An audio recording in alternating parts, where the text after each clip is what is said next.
IPhone camera की best settings कि आपके पास भी आईफोन है बट आप जो भी फ़ोटोज़ खींचते हो उसमें भाई जो क्लैरिटी है वो आपकी आईफोन के हिसाब से नहीं आती है, और जो भी आप वीडियोज़ बनाते हो वो भी भाई आपकी एक्सपेक्टेशन के हिसाब से नहीं होती है। क्यों? क्योंकि आपकी जो सेटिंग्स है आईफोन की वो सही नहीं है, जो कि आपको करनी पड़ेंगी आपकी कैमरा की सेटिंग। तो सबसे पहले आपको सेटिंग्स में आना पड़ेगा। यहाँ पर आप सर्च भी कर सकते हो या आप नीचे स्क्रॉल करके जाओगे तो भी आपको कैमरा सेटिंग्स मिल जाएगी, क्योंकि इसकी जो सारी मेन सेटिंग्स होती है वो यहाँ से होती है, ना कि वहाँ से, जो कि कैमरा एप्लीकेशन होता है इसका। तो ये सारी आपको सेटिंग देखने को मिल जा रही हैं। सबसे पहले ये जो सेटिंग्स हैं, मेरी सेटिंग्स ये हैं जो कि मेरे को बेस्ट परफॉर्मेंस देती हैं, बेस्ट रिजल्ट्स देती हैं। तो आप ये वाली सेटिंग्स कर सकते हो। एक बार मैं आपको दिखा देता हूँ, उसके बाद आपको मैं एक एक सेटिंग की डिटेल बता देता हूँ कि आपके लिए वो बेस्ट कौन सी रहेगी। हो सकता है मेरे लिए ये सेटिंग्स बेस्ट हो बट आपके लिए इससे भी अच्छी सेटिंग्स हो सकती हैं, क्योंकि आपके पास हो सकता है कि ये जो आईफोन हो वो ज़्यादा जीबी वाला हो, उस वजह से आप ज़्यादा सेटिंग्स कर सकते हो सकता है आपके पास जो पीसी हो वो मैकबुक हो या आपके पास बहुत ही हाई एंड पीसी हो, तो आप इससे भी ज़्यादा पावरफुल सेटिंग्स कर सकते हो, जो कि मेरे पास है। तो सबसे पहले यहाँ पर ऑप्शन आपके पास है रिकॉर्ड वीडियो। तो यहाँ पर आप देख सकते हो मैंने किया हुआ 1080p 60 fps, क्योंकि मेरे लिए इतना बहुत होता है, सफिशिएंट होता है। जो भी मैं यूट्यूब पर वीडियो डालता हूँ वो मैं 1080p 60 fps में रिकॉर्ड करता हूँ। बट इस फ़ोन की जो कैपेसिटी है वो है 4K 60 fps तक हाई एफिशिएंसी में, जो कि बहुत ही ज़्यादा होती है।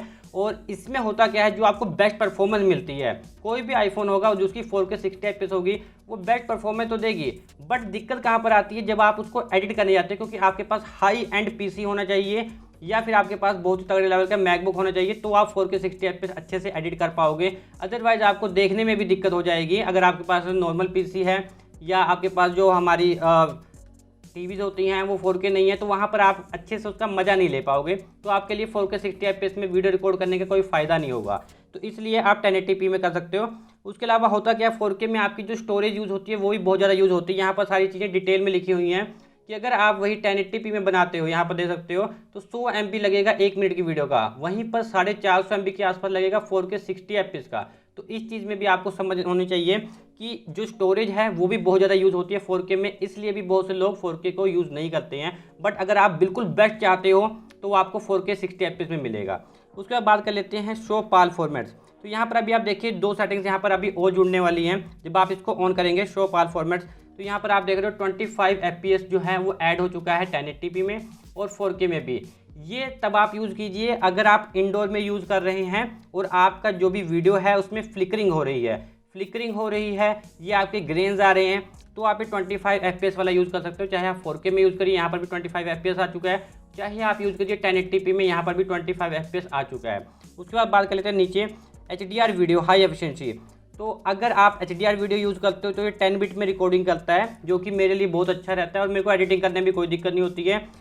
HDR में होता क्या है कि 60 fps तो रिकॉर्ड करता ही है, बट ये जो हाई डायनेमिक रेंज होती है, आपने बहुत सुना होगा यूट्यूब पर भी बहुत से लोग कहते हैं भाई HDR, तो ये HDR वही HDR है, हाई डायनेमिक रेंज। इसमें जो वीडियोज़ होती हैं उनके जो कलर होते हैं वो बहुत ही उभर के आते हैं और बहुत ज़्यादा अच्छे लगते हैं। तो आप इसको फीचर को ऑन रखिएगा।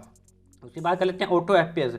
तो मैं ऑटो FPS को मतलब ऑन नहीं करता हूँ, हमेशा ऑफ ही रखता हूँ। ये क्या करता है, जैसे लो लाइट वगैरह होती है, तो अगर आप 30 fps में रिकॉर्ड कर रहे हो तो ये ऑटोमेटिक उसको 24 fps में स्विच कर देती है वीडियो को, ताकि वो जो लो लाइट है वहाँ पर कोई दिक्कत ना आए। बट मैं नॉर्मली 60 fps यूज़ करता हूँ और मेरे को ये चीज़ नहीं चाहिए।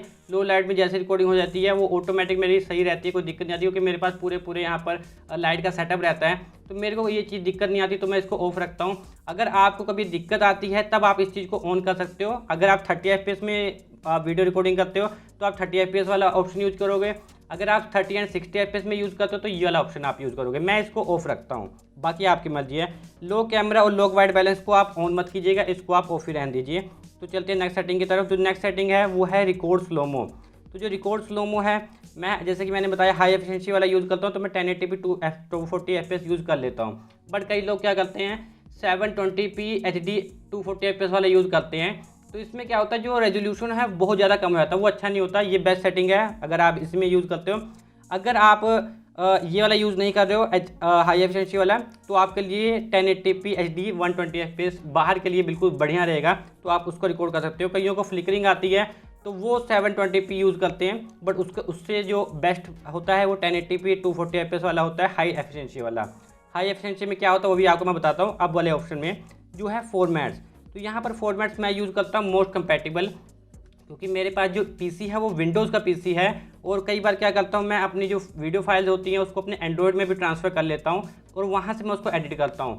तो वहाँ पर जो मोस्ट कंपैटिबल वाला फीचर होता है वही काम आता है सबसे बेस्ट। अगर हाई एफिशिएंसी में कर लूँगा तो मेरे को भाई उसको एडिट करने में बहुत दिक्कत आएगी और आपको भी दिक्कत आएगी, तो वो वहाँ पर सही नहीं रहेगा, इसलिए मैं मोस्ट कंपैटिबल यूज़ करता हूँ। अगर आपके पास मैकबुक है तो आप इजीली यूज़ कर सकते हो हाई एफिशिएंसी का, क्योंकि फिर आपको ट्रांसफ़र में भी कोई दिक्कत नहीं आएगी और आपको एडिटिंग में भी कोई दिक्कत नहीं आएगी, क्योंकि वो सपोर्टेड फॉर्मेट्स होंगे। बट यहाँ पर अगर आप अभी मैं हाई एफिशिएंसी में करके अपने विंडो के लैपटॉप में कर लूँगा तो फिर वो भाई जो सपोर्टेड फॉर्मेट्स नहीं मिलेंगे तो मेरे को पहले उसको कन्वर्ट करना पड़ेगा सपोर्टेड फॉर्मेट्स में, यानी कि मेरा काम बढ़ जाएगा, आपका भी काम बढ़ जाएगा। तो वो आप मत कीजिए, मोस्ट कंपैटिबल को यूज़ कीजिए। यहाँ पर पिक्चर्स की भी बात होती है और यहाँ पर वीडियो की भी बात होती है। जो पिक्चर्स फॉर्मेट होती है हम नॉर्मली, आपको पता है जेपैग फॉर्मेट है वो यूनिवर्सल है, तो ये यूनिवर्सल ही बना देती है, उसको जेपैग फॉर्मेट कर देती है पिक्चर्स के मामले में भी। ये वीडियोस और फोटोज़ दोनों की बात हो रही है यहाँ पर, तो इस चीज़ को ध्यान रखिएगा। बात करते हैं नेक्स्ट सेटिंग की, प्रिजर्व सेटिंग्स। यहाँ पर प्रिजर्व, यहाँ पर ये सारी जो चीज़ें मैंने ऑन की हुई हैं इनको ऑन रहने दीजिएगा। डेप्थ कैमरा सेट मोड होता है कि अगर आप यहाँ पर जो कैमरा है इसको आप जिस भी मोड में ओपन करेंगे, वीडियो में ओपन करेंगे या फोटो में ओपन करेंगे, उसका बंद कर देंगे तो उसके बाद जब ओपन करेंगे तो वो सेम मोड में रहेगा हमेशा ही। तो ये चीज़ मेरे को सही रखती है। अदरवाइज़ क्या होता है कि वो ऑटोमेटिक फ़ोटो वाले पे आ जाता है, तो वो चीज़ मेरे लिए सही नहीं रहती है। तो यहाँ पर आप देख सकते हो, इसको ऑन रखिएगा। क्रिएटिव कंट्रोल्स क्या होते हैं, जो भी आपने सेटिंग्स की होती है, कोई भी फ़िल्टर लगाया होता है या कोई भी एस्पेक्ट रेशो होती है, तो ये उसी में रखता है इसको। तो इसको भी आप इसको ऐसे रखिएगा। जैसे यहाँ पर आप देख सकते हो बहुत सी सेटिंग्स यहाँ से भी होती हैं, वो भी मैं आपको भी डिटेल में दिखाने वाला हूँ कि आप शॉर्टकट कैसे कर सकते हो। बट पहले जो मेन सेटिंग्स है वो बता दूँ। तो यहाँ पर अब आप देख रहे हो जो रेजोल्यूशन है इसका, जो भी यहाँ पर फोटोज़ में देख सकते हो जो भी रेजोल्यूशन है, तो ये सेम रहेगा। अदरवाइज़ क्या होता है, मैं अगर इसको हटाता हूँ तो वो चेंज हो जाता है। तो इसलिए आपको ये जो सेटिंग्स हैं, इसको क्रिएटिव कंट्रोल्स इसको भी ऑन रखना है। डेप्थ कंट्रोल, एक्सपोजर, ये मैं इनको नाइट मोड इनको मैं ऑन इसलिए नहीं रखता हूँ क्योंकि जैसा कि मान लीजिए एक्सपोजर है या वाइट बैलेंस होता है, तो जिस भी कंडीशन में हम नई फ़ोटो लेते हैं तो उसका डिफरेंट होता है। तो मैं पहले वाला नहीं रखना चाहता हूँ उस चीज़ में, यहाँ पर इसलिए मैं इनको ऑफ रखता हूँ। लाइव फोटो है, इसको आप ऑन रख लीजिए। नेक्स्ट सेटिंग में जाते हैं, रिकॉर्ड स्टीरियो साउंड। तो इसके आपको पता है 2 माइक्स होते हैं, तो ये स्टीरियो साउंड रिकॉर्ड करता है, तो रिकॉर्ड करता है तो बहुत अच्छा रहता है, इसलिए आप इसको स्टीरियो साउंड में रिकॉर्डिंग कर सकते हो, सही रहता है। Use volume up for burst, जो ये वाला बटन होता है वॉल्यूम अप वाला, तो ये बर्स्ट फोटो खींचने के लिए होता है। अगर आप बर्स्ट फोटोज़ खींचते हो, बर्स्ट फोटोज़ क्या होती हैं कि एक साथ ही काफ़ी ढेर सारी फोटोज़ खींच लेता है, उसमें से आप कोई भी फ़ोटो सेलेक्ट कर सकते हो। जैसे कि कोई ऐसा मतलब कि मूवमेंट है जो एक्शन वाला मूवमेंट है, वहाँ पर ये काम आता है। बट मैं ऐसी चीज़ों को यूज़ नहीं करता हूँ, इसलिए मैंने इसको बंद कर रखा हुआ है, क्योंकि मैं बर्स्ट फोटोज़ यूज़ नहीं करता हूँ। अगर आप यूज़ करते हो तो आप इसको ऑन कर सकते हो और ये सीधा ही ऊपर वाले बटन के साथ बर्स्ट फोटो खींच लेगा। स्कैन QR कोड को ऑन रखिएगा, शो डिटेक्टेड टेक्स्ट को भी ऑन रखिएगा। होता क्या है कि आप इसके कैमरे को ओपन करके कोई भी QR कोड स्कैन कर पाएंगे, और अगर उसकी वेबसाइट पे जाना है या कोई चीज़ आपने पेमेंट पे करनी है तो आप सीधा वहीं से कर सकते हो। तो सीधा ये कैमरा ओपन करते ही QR कोड स्कैन कर लेता है। शो डिटेक्टेड टेक्स्ट होता है कि जब आप कैमरा इससे कोई भी मतलब जो टेक्स्ट है उसको स्कैन करोगे तो आप उसको कॉपी कर सकते हो। तो वो चीज़ें डिटेल में बताऊंगा मैं कभी, अगर आपको चाहिए। अगर आप देखोगे तो आप हो सकता है इजीली मिल जाएंगे, क्योंकि वीडियो बड़ी ना हो इसलिए मैं आपको शॉर्टकट में बता दे रहा हूँ सारी चीज़ें। तो गाइस नेक्स्ट सेटिंग है ग्रिड। ग्रिड आप इसको ओपन करते हो तो होता क्या, जो आपका कैमरा है वहाँ पर ऐसी ग्रिड्स बन जाती हैं। जैसे कि अब आप देख रहे हो यहाँ पर लाइंस बन गई हैं अलग अलग। तो अब जैसे कोई भी आपने ऑब्जेक्ट है, अगर आप उसकी फ़ोटो खींचनी है तो ये जो लाइंस होती है ना, इनके जो कॉर्नर्स होते हैं, यहाँ पर अगर आप रखते हो किसी भी फ़ोटो को तो वो बेस्ट आती हैं। तो इस तरीके से आप उनको फ़ोटो खींच सकते हो। जो भी आप फ़ोटो खींचोगे वो जो आप देखने में लगेंगे वो ज़्यादा अच्छी लगती हैं। ऐसा कहा जाता है, कुछ इनका फॉर्मूला होता है, तो फोटोग्राफी का फॉर्मूला है, तो उसके लिए रखी जाती हैं। अगर आप यूज़ करते हो फोटोग्राफी तो आपको पता होगा, अदरवाइज़ आप इसको नॉर्मली बंद भी कर सकते हो। लेवल होता है, लेवल होने से क्या होता है कि आप कोई भी फ़ोटो है जैसे खींचना चाहते हो तो क्या वो लेवल में है कि नहीं, उसके लिए होता है। तो यहाँ पर अब आप देखोगे तो एक लेवल आता है जब भी आप फ़ोटो खींच रहे होते हो, तो देखोगे यहाँ पर एक ये देखो लाइन से आ जा रही है। तो लाइन जब टेढ़ी हो जाती है तो इस तरह आपको शायद देखने को मिलेगी नहीं, बट अगर मैं इस तरह की फ़ोटो देखता हूँ तो ये आप देख रहे हो लेवल यहाँ पर आ जाते हैं। तो इसको आप प्लेस करके देख सकते हो। तो ये अगर दोनों बराबर हैं तो इसका मतलब कैमरा बिल्कुल बीच में होगा। तो यहाँ पर आप देखोगे, ये चीज़ आपको मैं ब्लू में करके दिखाता हूँ। तो यहाँ पर देख लो प्लस का आइकन दिख रहा है आपको, अगर ये दोनों के दोनों बराबर हैं इसका मतलब ये बिल्कुल सेंटर में है। तो ये लाइंस के भी सामने से भी लाइंस कैसे काम करता है, तो ये चीज़ इस तरीके से काम करती है। मैं इन चीज़ों को इतना ऑन नहीं करता हूँ, इतनी ज़रूरत नहीं पड़ती है। मिरर फ्रंट कैमरा होता है, कि जो आपका कैमरा होता है उसको ये इन्वर्स भी कर देता है जो भी आप फ़ोटोज़ खींचोगे। तो जैसे अगर आपका नॉर्मली राइट हैंड ही दिखता है फ़ोटो में, बट अगर आप इसको मिरर कर दोगे तो वो आपका जो नॉर्मली राइट हैंड है फ़ोटो खींचने के बाद वो लेफ्ट हैंड शो होने लग जाएगा, यानी कि वो आपका मिरर कर देता है। तो वो चीज़ें कई जगह पर अच्छी भी होती है। नॉर्मली मैं इसको ऑफ रखता हूँ। अगर आपको कई लोगों को जो सेल्फीज़ होती हैं वो उससे अच्छी आती हैं, तो वो अगर आप चाहिए तो आप उस तरीके से आप उसको ऑन कर सकते हो। तो नेक्स्ट सेटिंग है हमारी व्यू आउटसाइड द फ्रेम। तो इसको भी आप ऑफ रखिए, इसको ऑफ रखने से सही रहता है, अदरवाइज़ आप कंफ्यूज होते हो, क्योंकि जो फोटो आनी है उसके अलावा भी जो फोटो नहीं भी आनी वो वाला पोर्शन भी आपको कैमरे में दिखाई देता है, तो उस चीज़ का आपको कोई फ़ायदा नहीं होता है। मेरे को तो कोई फ़ायदा नहीं होता है, इसलिए मैं इसको ऑफ ही रखता हूँ। फोटोग्राफी स्टाइल्स में होते हैं कई तरह के, आपको यहाँ पर स्टाइल्स मिल जाते हैं, जैसे कि अब आप देख रहे हो वाइब्रेंट है, उसके अलावा वार्म है, कूल है, बट मैं इसको नॉर्मल रेगुलर पे ही रखता हूँ जो हमारा स्टैंडर्ड वर्जन होता है, क्योंकि जो मेरे नॉर्मली फ़ोटोज़ होती हैं वो इसमें ही बेस्ट रहती हैं। थोड़ी सी अलग भी दिखने लग जाती है, बट हाँ कुछ वाइब्रेंट फ़ोटोज़ कुछ जगह पर बहुत अच्छी आती है, जैसे ग्रीनरी वगैरह होती है, तो वहाँ पर थोड़ा वाइब्रेंट वगैरह कर दोगे आप इन सेटिंग्स से छेड़खानी करके, तो आपको और अच्छे रिजल्ट देखने को मिल सकते हैं। प्रायोरिटाइज फास्टर शूटिंग होता है कि अगर आप मल्टीपल टैप्स करते हो जैसे कैमरे के ऊपर, तो इसको अगर आप नॉर्मली आप मल्टीपल टैप वैसे तो इसमें नॉर्मली भी मल्टीपल टैप आप कर सकते हो, बट अगर आप इसको ऑन रखते हो तो और तेज़ी से होता है। अगर आप इसको ऑफ कर दोगे तो मल्टीपल टैप करने टाइम आपको थोड़ा सा टाइम लग सकता है, बट मैंने देखा इसमें हमको कोई ज़्यादा फ़र्क नहीं महसूस हुआ। तो आप इसको ऑन रखिए नॉर्मली, तो आपको फ़ायदा ही रहेगा। और लेंस करेक्शन को भी आप ऑन रखिएगा। तो ये हो गई सारी जो मेन सेटिंग्स थी इनकी। उसके अलावा यहाँ पर कुछ मैं आपको शॉर्टकट्स भी बताता हूँ, जैसे कि मान लीजिए ये अभी फ़ोटो मोड पर है, आपको फ़ोटो दिख रहा है फ़ोटो मोड पर, बट अगर मैं चाहूँ तो यहीं से वीडियो रिकॉर्ड कर सकता हूँ बिना वीडियो पर जाए। तो उसमें आपको करना क्या है, इसके बटन बीच के बटन को क्लिक करके रखना है। तो यहाँ पर अब आप देख रहे हो वीडियो रिकॉर्डिंग स्टार्ट हो चुकी है, मतलब मैं फ़ोटो पर गया भी नहीं हूँ और वीडियो रिकॉर्डिंग स्टार्ट हो चुकी है। तो और मैंने इसको छोड़ दिया तो वीडियो बंद हो गई। बट अब हो क्या, अगर आपने भाई वीडियो रिकॉर्ड करनी है सिर्फ, तो यहाँ पर आप इसको क्लिक करके रखिए और इसको यहाँ पर ले जाकर छोड़ दीजिए, तो वीडियो जो है वो बनती रहेगी। तो ये कुछ शॉर्टकट्स हैं, अगर आप देखना चाहते हो और सीखना चाहते हो तो इस तरीके से आप सीख सकते हो।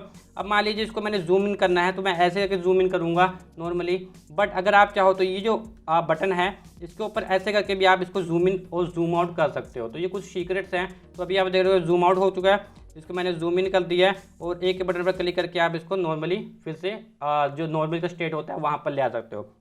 तो ये कुछ सीक्रेट्स हैं और यहीं से आप इसको ऐसे करोगे तो ये दोबारा सेव हो जाएगी, या सिंपल क्लिक करके भी आप इसको सेव कर सकते हो। उसके अलावा बाकी चीज़ें आपको पता ही हैं। अगर आप बस्ट यहाँ से क्लिक करना चाहते हो जैसे कि मैंने आपको बताया, तो आप इसको क्लिक करके इस तरफ करोगे तो जितनी बार आप देख रहे हो ये सारी फ़ोटोज़ खींच रही हैं और इतनी ढेर सारी इसमें फ़ोटोज़ खींच गई हैं। अब इन फ़ोटोज़ में से आप कोई भी आप देख सकते हो, ये ढेर सारी फ़ोटोज़ यहाँ पर आ चुकी हैं। इनमें से आप कोई भी फ़ोटो सेलेक्ट करके आप उसके ऊपर कोई भी सिलेक्ट कर सकते हो, तो यहाँ से आप रख सकते हो अपनी फ़ोटो। तो देख रहे हो कि कितनी ढेर सारी हमारे पास फ़ोटोज़ हो चुकी हैं और हमको कितना टाइम लगा था, सिर्फ कुछ सेकंड ही। तो ये चीज़ें होती हैं हमारी बर्स्ट फ़ोटोज़ के लिए। तो इस तरीके से आप बर्स्ट फ़ोटोज़ भी क्लिक कर सकते हो, बहुत ईजी है। ये कुछ शॉर्टकट थे। इसके अलावा सेटिंग्स तो बहुत सारी हैं जो कि आप कर सकते हो यहाँ से भी। यहाँ पर आप देख सकते हो जो फोटो मोड है, इसमें जो बाकी की सेटिंग्स होती हैं वो यहाँ से ओपन होती हैं। तो यहाँ पर ये बाकी की सारी सेटिंग्स हैं। ये जो हैं यहाँ पर फ्लैश के लिए है, अगर आप फ्लैश ऑन करना चाहते हो कि नहीं, तो यहाँ पर क्लिक करके आप ऑटो पे रख सकते हो, ऑन या ऑफ़ कर सकते हो। तो मैं नॉर्मली इसको ऑफ़ ही रखता हूँ, बट अगर आप ऑन या ऑफ़ करना चाहते हो तो यहाँ से कर सकते हो। उसके अलावा ये हमारे पास है लाइव, तो लाइव यहाँ से भी आप ऑन ऑफ़ कर सकते हो। ये इसके पास शॉर्टकट दिया हुआ, यहाँ से भी आप ऑन और ऑफ़ कर सकते हो। तो आपकी मर्जी है। वैसे तो नॉर्मल शॉर्टकट ये भी है, तो यहाँ से भी आप कर सकते हो। फ्लैश भी आप यहाँ से भी कर सकते हो, ऑन या ऑफ। तो यहाँ पर है इसका एस्पेक्ट रेशो, तो मैं नॉर्मली 16:9 में जो भी फ़ोटोज़ होती हैं वो क्लिक करता हूँ। आप चाहो तो 4:3 में कर सकते हो, आप चाहो तो यहाँ से ही क्लिक करके स्क्वायर में कर सकते हो, आप चाहो तो यहाँ से 16:9 दोबारा कर सकते हो, या 4:3 भी बहुत ज़्यादा यूज़ होती है सबसे ज़्यादा, तो आप वो भी कर सकते हो। मैं नॉर्मली 16:9 ही यूज़ करता हूँ। इसके अलावा यहाँ पर जो नॉर्मल सेटिंग्स होती हैं एक्सपोजर की, जो कि मैंने आपको पहले बताई थी कि मैं नॉर्मल इसको रखता हूँ, कोई भी ज़्यादा इसमें अगर आप करना चाहते हो थोड़ा सा इन्हेंस कर सकते हो। ये तब होता है अगर लाइटिंग आपको कोई कम ज़्यादा करनी है, तो अब आप देख रहे हो, बट लाइटिंग कम ज़्यादा करने में बहुत सी चीज़ें आपको चेंजेस हो जाती हैं। तो ये देख लो कि नेचुरल अगर ले आना चाहते हो फ़ोटोज़ को तो आप नॉर्मल रखिए, बट अगर जैसे नॉर्मल अच्छी नहीं आ रही है, थोड़ी सी लाइट बढ़ाना चाहते हो, तो यहाँ से आप एक्सपोजर थोड़ा सा देके लाइट पहले ही बढ़ा सकते हो, ना कि बाद में। तो ये चीज़ें ऐसे काम करती हैं। उसके अलावा ये है टाइमर, अगर बहुत से लोगों को टाइमर भी नहीं पता भाई टाइमर भी लग जाता है आईफोन में भी, तो यहाँ पर आप टाइमर भी लगा सकते हो, 3 सेकंड 10 सेकंड, या नॉर्मली तो हम ऑफ ही रखते हैं। और उसके अलावा ये हैं जो कि ओरिजिनल, ये कुछ जो हमने आपको टोन दिखाई थी कि विविड की ओरिजिनल, ये थोड़ी सी वार्म, ये कूल टोन, ये ड्रामेटिक, तो ये सारी चीज़ें यहाँ से भी आप कर सकते हो। मैं ओरिजिनल पर ही रखता हूँ। तो मेरे हिसाब से उम्मीद करता हूँ आपको सारी सेटिंग जो हैं और शॉर्टकट्स पसंद आए होंगे। पसंद आए हैं तो लाइक शेयर सब्सक्राइब कीजिए। आईफोन से जुड़ी और भी वीडियो देखना चाहते हैं तो लाइक शेयर के साथ सब्सक्राइब भी कीजिए और वीडियो को नीचे कमेंट भी कीजिए कि आपको इनमें से कौन सी सेटिंग सबसे बेस्ट लगी। थैंक्स फॉर वॉचिंग गाइस, मिलते हैं नेक्स्ट वीडियो में, बाय बाय।